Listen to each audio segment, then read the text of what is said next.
அனைவருக்கும் வணக்கம். இன்னைக்கு நாங்க பேச போற டாபிக் என்னன்னா அக்குப்ரெஷர்.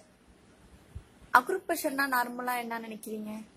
நம்ம பாடியில எல்லா நேரமும் ஒவ்வொரு இடத்துலயும் ஒவ்வொரு ஜாயிண்ட் இருக்கும். எல்லா இடத்துலயும் கனெக்ஷன் ஆயிருக்கும். அந்த இடத்த நம்ம எந்த இடம்னு தெரிஞ்சுக்கிட்டு அந்த இடத்த பிரஸ் பண்ணோம்னா நம்மளுக்கான பெயின் ரிலீஃப் ஒரு 2 செகண்ட் அப்படிதான் டைம் எடுக்க போகுது. அந்த இடத்த நம்ம பிரஸ் பண்ணோம்னா நம்ம பாடியில இருக்கிற மைன்யூட்டான ஒரு பெயின் ரிலீஃப் கிடைக்கும் நமக்கு. அது நம்ம வெளியில போய் நம்ம நார்மலா இதுக்கு போய் ஹாஸ்பிட்டல் டாக்டர் போய் அப்படி பாக்குறதுக்கு நம்ம வீட்ல இருந்தே இதெல்லாம் நீங்களே ஒரு 2 செகண்ட் ஒரு 2 நிமிஷம் அது மாதிரி பண்ணி பார்க்கலாம். இன்னைக்கு இப்போ நான் ஒரு 5 பாயிண்ட்ஸ் நார்மலா எல்லாருக்குமே இந்த பெயின்லாம் இருக்கும், அதுக்கான நான் ரிலீஃப் சொல்ல போறேன். ஃபர்ஸ்ட் பார்க்க போறது எதை பத்தினா ஒற்றை தலைவலி. அந்த ஒற்றை தலைவலி எல்லாருக்குமே, சிஸ்டம் யூஸ் பண்றவங்க, ஸ்டூடெண்ட்ஸ், ஆபீஸ்ல ஒர்க் பண்றவங்க எல்லாருக்குமே இப்போலாம் சகஜமாயிட்டு அந்த ஒற்றை தலைவலிலாம்.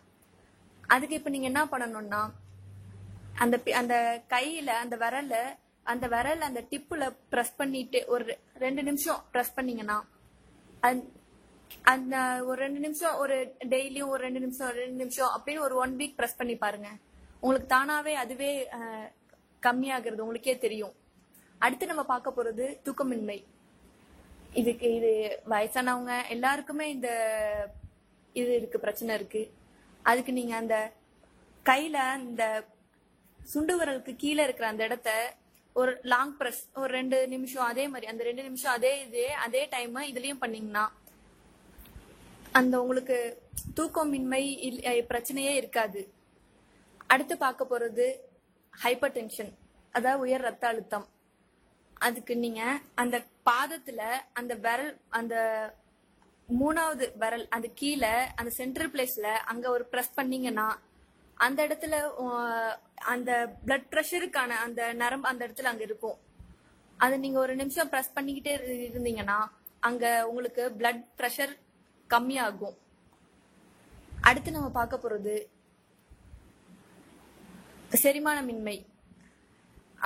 எல்லா ஹோட்டல்ல எல்லா இடத்துலயும் சாப்பிட்டுட்டு இருக்கோம். சில பேருக்கு அது செரிக்காது. அதுக்கு நீங்க என்ன பண்ணணும்னா அந்த முட்டிக்கு கீழே இருக்கிற இடத்துல கையால ஒரு மசாஜ் மாதிரி ஒரு 2 நிமிஷம் 3 நிமிஷம் கண்டினியூஸா ஒரு டெய்லியும் ஒரு 1 வீக் அது மாதிரி பண்ணி பாருங்க. அடுத்து பார்க்க போறது கோல்டு. இது சின்ன பிள்ளைங்களுக்கு, குழந்தைங்களுக்கு எல்லாருக்குமே இந்த இது இருக்கு. அது டெய்லி நம்ம ஹாஸ்பிட்டல் போயிட்டு தான் கியூர் பண்ணணும்னு அவசியம் இல்லை. நம்ம கட்ட வரல ப்ரெஸ் பண்ணி இது பண்ணிட்டே இருந்தீங்கன்னா உங்களுக்கு நார்மலா அதுவே அது கியூர் ஆயிடும்.